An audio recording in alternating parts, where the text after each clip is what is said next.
عجب رسمیه رسم زمونه، قصه ما همش مادرین میدونه. یکی سرکار دیگری بیکار، همه با هم درگیرن تو این زمونه. میرن آدم ها از آنها، فقط خاطره هاشون میمونه.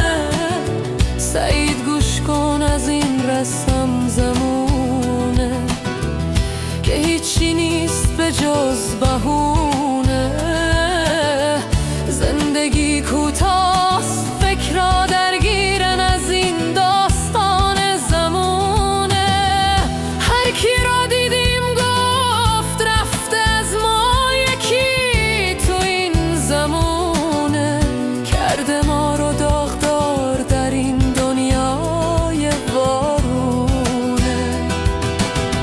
کجاست اون خونه، کجاست اون لونه که ازش هیچی نمونده به جز غم و غصه و دلتنگی این دنیای واژگونه. ای مردم این زمونه، بدی نکنید که هیچی نمیمونه. همه شاد و سرحال و سر شوق باشین از این دنیا که آخرش فقط خوبی میمونه. مردا همه تو، فکر زنها همه تو، رنج از اونها چیزی به جز غم نمیمونه. ای زندگی، ای زندگی چرا تو این زمونه ما رو میدی غم و غصه و افزونه.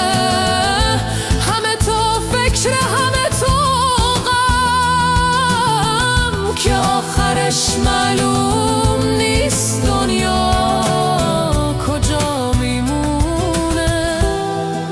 کام کی شادونه،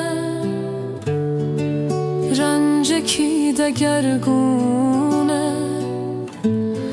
دلتنگی کی سرازیره، افسوس و افسوس بر این زمونه که همه را کرده دگرگونه.